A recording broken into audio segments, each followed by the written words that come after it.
άρχισε η οδύσσιά μου.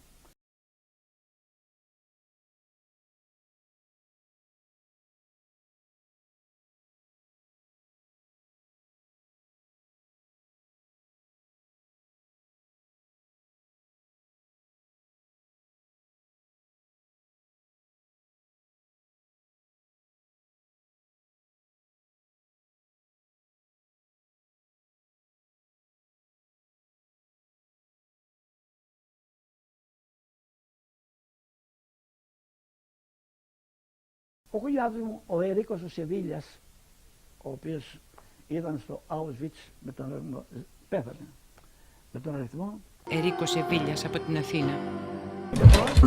Harry Mogen was a Jewish refugee from Nazi persecution.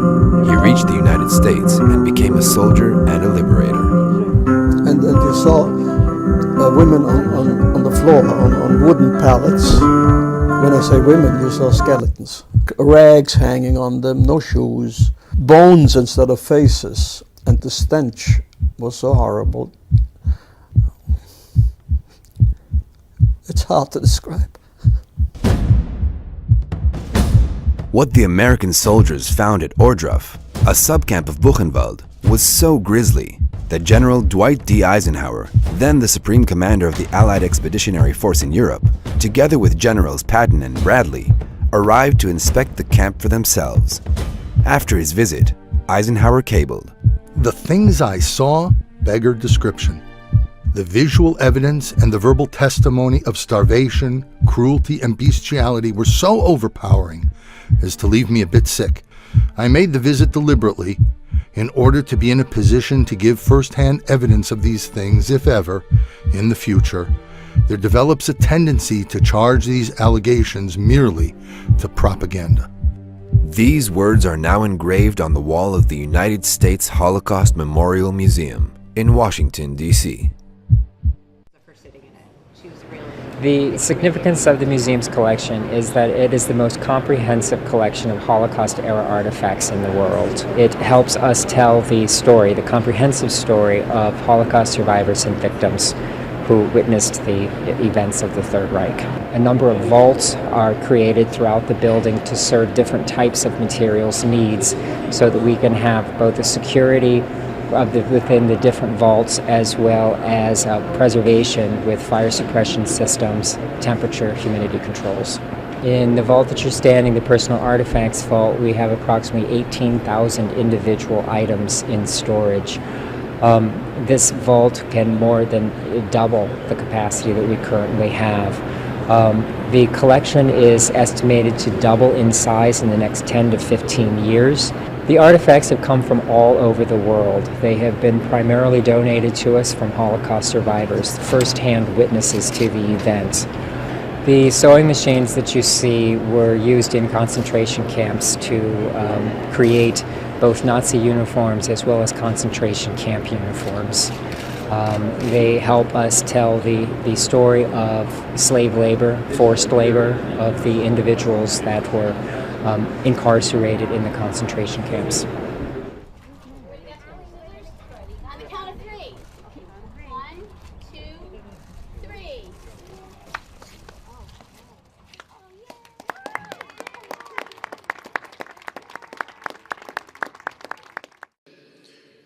To those in the audience who have served America in uniform, our country eternally thanks you. We are proud and grateful to be joined today by veterans of the Second World War who liberated survivors from the camps.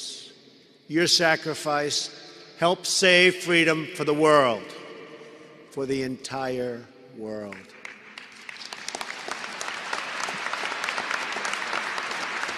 U.S. Army Staff Sergeant Horace Evers was among the first Allied soldiers to enter Adolf Hitler's abandoned Munich quarters. He discovered Hitler's personal stationery. He crossed out Adolf Hitler, inserted his own name, and wrote a letter home about the camp he had seen just outside of Munich.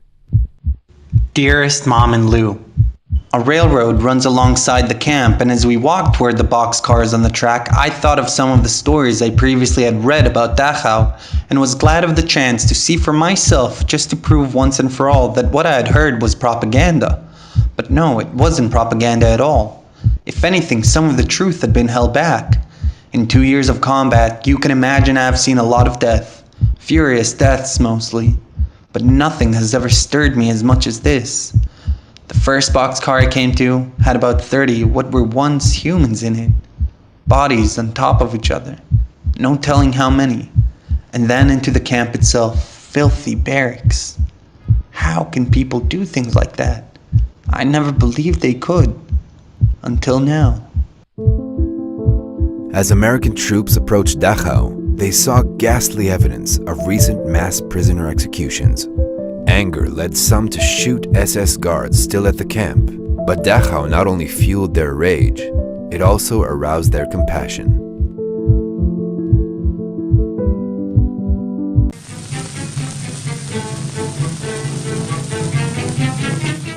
This is the house in Lüneburg where Himmler committed suicide.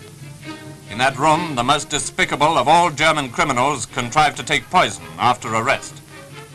There he is, powerless at last. Powerless to blackmail, to torture, or to murder. An ignominious end to the most evil life recorded in history. Here's the phial of cyanide found in his kit. It's similar to the one he kept concealed in his mouth, the one that killed him in 15 minutes in spite of everything the doctors could do. When he saw the game was up, he took the quick way out. It's a pity for the world that somebody didn't do it for him when he was born. For Heinrich Himmler, that's almost a kindly epitaph. So sind wir angetreten und marschieren nach unabänderlichen Gesetzen. Wir gehen den Weg in eine ferne Zukunft und wünschen und glauben, wir möchten nicht nur sein die Enkel, die es besser ausfochten, sondern darüber hinaus die Ahnen spätester für das ewige Leben des deutschen und germanischen Volkes notwendiger Geschlechter. SS-Leader Himmler asked Germans.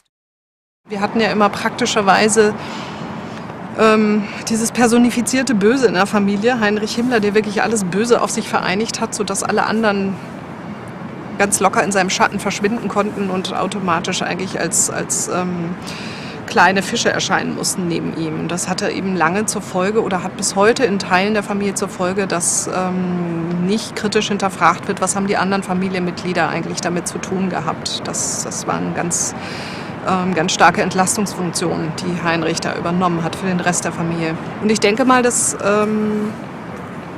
also nicht nur einerseits war es so, dass mein Vater sehr früh, sehr offen gesprochen hat über die familiäre Konstellation, über die Tatsache, dass Heinrich Himmler sein Onkel war, sein Patenonkel sogar, und dass er schreckliche Verbrechen begangen hat. Und es war für mich sehr früh klar als Kind, dass es eine sehr große Belastung ist, eine emotionale Belastung für ihn und damit auch für mich oder für uns, dass wir verwandtschaftlich in so einer Nähe zu diesem Verbrecher stehen, zu diesem Massenmörder. Das habe ich immer als belastendes Gefühl in Erinnerung gehabt.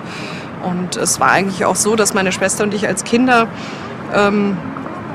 immer dieses Gefühl hatten, so wie gut, dass wir nur Mädchen sind in der Familie, dann wird der Name Himmler irgendwann aussterben bei uns. Also es war für uns wichtig, dass der irgendwann verschwindet aus der Familie, dass der quasi gelöscht wird.